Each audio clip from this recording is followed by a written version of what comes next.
everyone. Welcome to this session of Textbook Super Coaching. This is me, Tulika, your UGC NET Paper 1 faculty, and these are the timings of my free live sessions on YouTube and Textbook app. Learners, don't forget to like, share and subscribe to our channel. अगर आप Textbook Super Coaching platform पर नए हैं, UGC NET set JRF की कर रहे हैं तैयारी और जून 2024 में करना चाहते हैं ये exam clear, so don't forget to join and subscribe to our channel so that आप कोई भी important update miss ना करें. For any subscription based courses आप इस नंबर पे कांटेक्ट कर सकते हैं. लर्नर्स, ये है मेरा टेलीग्राम ग्रुप. इस ग्रुप के थ्रू हम आपके साथ सभी इंपॉर्टेंट अपडेट्स शेयर करते हैं, so don't forget to join my Telegram channel. Learners, हमारा foundation batch 2.0 has already started, where in आपको पेपर 1 और पेपर 2 की ये सब फैकल्टीज जो सब्जेक्ट्स लेते हैं दैट इज अवेलेबल 100% लाइव. सो अगर आप भी जून की कर रहे हैं तैयारी, so this is the right time that you can get yourselves enrolled in this batch so that आप अपना नेट सेट JRF का सपना पूरा कर सकें. Not only that, we are also having the end of February sale जहां आप selection पाने के साथ साथ रिफंड ले जा सकते हैं. Yes learners, and ये कोर्स अभी आपको मिल रहा है at a deep discounted price of 6,267 अगर आप मेरा फैकल्टी कोड यूज करते हैं तुलिका R, और इसकी वैलिडिटी रहेगी till the June exam date. Yes. So learners, आज का जो हमारा सेशन है, we are going to discuss 1 question and 4 concepts. Very interesting. कई बार ऐसा होता है कि हमारे जो क्वेश्चंस पूछे जाते हैं हम एक आंसर बना लेते हैं और बन भी जाता है, बट बाकी ऑप्शंस छोड़ देते हैं. इन ऑप्शंस में छुपे हैं और 3 क्वेश्चंस. तो लर्नर्स, हम क्वेश्चन 1 और कंसेप्ट 4 को आज कवर करेंगे इस सेशन में, जिसमें मैंने एक 2022 का यूजीसी नेट का क्वेश्चन उठाया है जो कि पीपल डेवलपमेंट एंड एनवायरनमेंट का है. तो let's solve it. So learners, this is the question which was asked. काफी कॉमन टॉपिक है, अक्सर पूछा जाता है, और इसमें है कुछ और ऑप्शंस जिसको हम आज करेंगे कवर.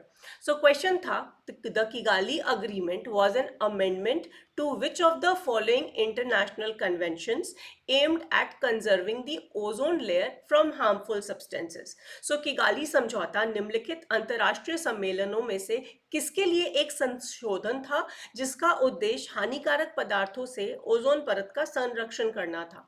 सो जैसा कि आप देख सकते हैं हमारे पास जो ऑप्शन है, Montreal Protocol, Stockholm Convention, Bonn Convention, Kyoto Protocol and none of the above है.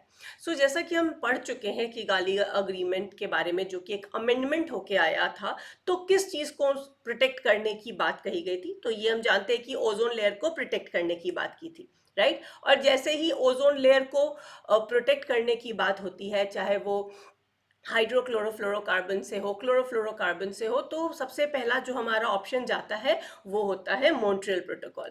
बट बाकी 3 ऑप्शंस किसके बारे में है इसको भी हम समझते हैं. तो जैसा कि मैंने कहा, इसका ऑप्शन जो है, सही आंसर जो है, that is the Kigali protocol is the amendment to the most successful protocol of recent time, that is the Montreal Protocol. तो किगाली जो था एक इंटरनेशनल अग्रीमेंट था, और यहाँ पे हमने HFCs को फेज आउट करने की बात कही थी, और जो कि अगेन ओवरऑल एक एनवायरनमेंट ट्रीटी के अंतर्गत आता है. Now let's have a quick look on all these details. एक एक करके हम लोग चारों ऑप्शंस को स्टडी करेंगे. तो मॉन्ट्रियल प्रोटोकॉल क्या है लर्नर्स? मॉन्ट्रियल प्रोटोकॉल एक अंतरराष्ट्रीय ट्रीटी है जहां जितने भी पार्टिसिपेटिंग कंट्रीज हैं सबने मिलकर ये ठाना था कि हम ओजोन डिप्लीटिंग सब्सटेंसेस का इस्तेमाल करना कम कर देंगे, ताकि हम अपने प्रोटेक्टिव ओजोन को, गुड ओजोन को, जो कि स्ट्रेटोस्फेयर में है, उसे बचा सकें. अब ये प्रोटोकॉल जो बनाया गया था, इसको स्टार्ट किया गया, मतलब सभी को सिग्नेचर करना था अग्री करने के लिए. तो सिग्नेचर स्टार्ट किए गए थे 16 सितंबर 1987 में, और फाइनली 1 जनवरी 1989 में मॉन्ट्रियल प्रोटोकॉल फोर्स में आया. और इसकी जो पहली मीटिंग थी वो हेलसिंकी में हुई थी, जो कि मई 1989 में थी. तो ये कुछ डेट्स एक्स्ट्रा इंफॉर्मेशन है, इसे भी आप लोग नोट कर लेंगे. Now what is Kigali agreement या अमेंडमेंट? 28th मीटिंग जब हुई, कॉप क्या होती है, कॉन्फ्रेंस ऑफ पार्टीज की जो 28वीं मीटिंग हुई मॉन्ट्रियल प्रोटोकॉल की, उसमें ये बात मानी गई कि जो चीज़ों को हमने पहले हटाने की बात की थी, उसके अलावा भी एक ऐसा घातक प्रोडक्ट है जिसे हमें धीरे धीरे फेज आउट करना है. तो HFC, ये याद रखना आपने, किगाली अग्रीमेंट में HFC को फेज आउट करने की बात कही गई थी. और ये जो किगाली है ये कहाँ पे स्थित है? रवांडा में है, राइट। तो ये कुछ डिटेल्स हैं जो आपने याद रखनी है, मॉन्ट्रियल प्रोटोकॉल, किगाली अग्रीमेंट और HFC से related. Now what are the other options? अगर आपको बाकी ऑप्शंस पे आपने ध्यान दिया होगा तो हमने बात की थी स्टॉकहोम कॉन्फ्रेंस की, right. So United nation conference on human environment सबसे पहली बार हुई थी स्टॉकहोम में। स्टॉकहोम कहाँ है? स्वीडन में है। ये घटना कब घटी थी, ये कॉन्फ्रेंस कब हुई थी? ये 5 जून से 16 जून में 1972 में इसका गठन किया गया था, इसकी मीटिंग रखी गई थी। और ये पहली ऐसी मीटिंग थी जहां पे हमने इन्वायरमेंट को, यानी कि अपने वातावरण को, एक पर्यावरण को एक मेजर इशू की तरह डील किया था। ये कुछ पिक्चर्स हैं 1972 की ही।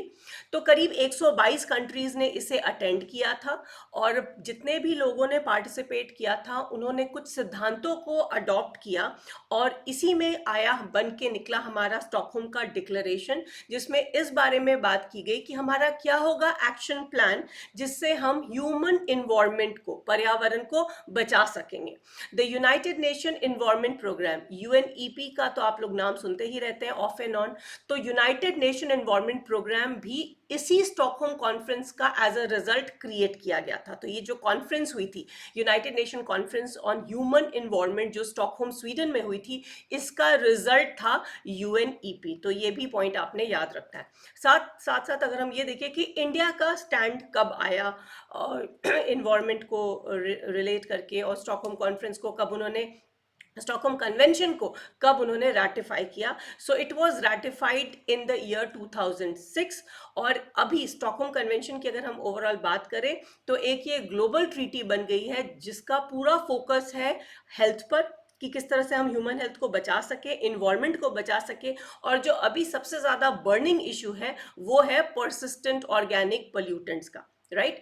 तो अभी प्रेजेंटली POP पे काफी फोकस है कि किस तरह से हम अपने ह्यूमन हेल्थ को और इन्वायरमेंट को वैसे पेस्टिसाइड से, ऐसे वैसे पोल्यूटेंट से बचा सके जो कि हमारे इन्वायरमेंट में कई 100 साल तक स्टे कर जाते हैं, परसिस्ट कर जाते हैं। सो ये पॉइंट भी आपने साथ साथ याद रखना है।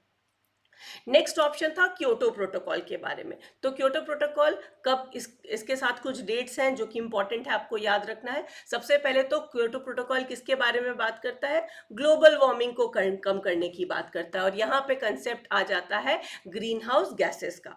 तो किस तरह से हम अपनी मैन मेड एक्टिविटीज को कम करें ताकि ग्रीन हाउस गैसेस का एमिशन कम हो सके और हम ग्लोबल वार्मिंग को कंट्रोल में ला सके, इसके बारे में बात करता है हमारा क्योटो प्रोटोकॉल। तो क्योटो प्रोटोकॉल एक ऐसा प्रोटोकॉल है जो कि UNFCCC से लिंक्ड है। तो जितनी भी इन्वायरमेंटल कन्वेंशंस होती हैं वो UNFCCC के अंतर्गत ही होती है। अगर हम बात करें क्योटो प्रोटोकॉल का गठन कब हुआ था, तो 1997 में जब थर्ड कॉन्फ्रेंस ऑफ पार्टीज की मीटिंग थी तब क्योटो प्रोटोकॉल को एक फॉर्म दिया गया था। क्योटो प्रोटोकॉल में 2 टारगेट पीरियड्स हमने डाले थे अपना पूरा ग्रीन हाउस गैसेस एमिशन को रिड्यूस करने के लिए। 2 कमिटमेंट पीरियड्स को हमने रखा था। पहला कमिटमेंट पीरियड जो था वो 2008 से लेकर 2012 तक का था और दूसरा कमिटमेंट पीरियड बिगनिंग ऑफ 2013 से लेकर 2020 तक का था। तो ये दोनों ही पीरियड्स आपको याद रखने हैं whenever we talk about Kyoto Protocol. Next option among the category was Bonn convention. अब ये बॉर्न कन्वेंशन क्या है? हम सभी जानते हैं कि बहुत सारी ऐसी स्पीशीज होती हैं एनिमल्स की जो कि माइग्रेट करती हैं, राइट। तो जैसे एक जगह से दूसरे जगह जाती हैं, तो माइग्रेटरी स्पीशीज को बचाने के लिए, कंजर्व करने के लिए बॉर्न कन्वेंशन का गठन किया गया था। तो ये भी एक इंटरनेशनल ट्रीटी है जिसका मेन उद्देश्य है कि हम किस तरह से माइग्रेटरी स्पीशीज को बचा सके, और ये खास करके वाइल्ड एनिमल्स है। इसे कहाँ अडॉप्ट किया गया था? बॉर्न एक जगह है जो कि जर्मनी में है। 1979 में इसका गठन किया गया था। ये 1983 में फोर्स में आया था। इस कन्वेंशन को बॉर्न कन्वेंशन या CMS भी कहा जाता है, यानी कि convention on conservation of migratory species. जो MS जो है यहाँ पे, दैट इज माइग्रेटरी स्पीशीज। सो ये भी हमारे इन्वायरमेंटल प्रोटोकॉल्स के अंतर्गत आता है। इंडिया ने 13th कॉप को, CMS की कॉप को होस्ट किया था गांधीनगर में, गुजरात में। तो जैसे कि आप देख सकते हैं, this happened in Gandhinagar, Gujarat. और इंडिया 2023 तक इसका प्रेसिडेंट था। इस कॉप का कॉप टू बॉर्न कन्वेंशन जो था इसका 2023 तक इंडिया वॉज द प्रेसिडेंट। ठीक है, और ये जो फरवरी 2020 में ये जो इवेंट हुआ था, इसकी थीम थी, जो कि 13th सेशन था हमारा कॉप का, जो कि गांधीनगर में किया गया था। इसकी थीम थी migratory species connect to the planet and together we welcome them home. So idea यही था कि कोई भी माइग्रेटरी स्पीशी जो है उनको उनको किसी तरह से परेशानी ना हो, उन्हें हम हर जगह जहां पे भी वो मूव करते उन्हें हम वेलकम करें, उन्हें कंजर्व करके रखें। जैसा कि आप पिक्चर में देख सकते हैं, इस CMS कॉप 13 का जो मैस्कट था वो द ग्रेट इंडियन बास्टर्ड था। तो ये जो पक्षी है ये हमारे इस पर्टिकुलर कन्वेंशन के मैस्कट थे। So learners, हमारा foundation batch 2.0 is already going on. So right time to get yourselves enrolled and ensure that you get yourself selected in upcoming June exam. So एक छोटा सा homework question है learners. What is the full form of POP? POP का full form क्या है? इस question का आप मुझे देंगे answer in the comments. And before we conclude, the end of February sale is going on, wherein आपको course मिलता है at 6267 using my faculty code Tulika R, और इसकी validity रहेगी till the exam. Not only that, अगर आपका हो जाता है सिलेक्शन तो आपको पूरा रिफंड मिल जाएगा अपने इस इन्वेस्टमेंट का. So this is the right time you can invest in yourself. I hope you found this session to be informative and interesting. ये है मेरी regular classes के timings. I'll see you in the next class. Don't forget to like, share and subscribe, and do join my Telegram channel for all important updates. Bye bye.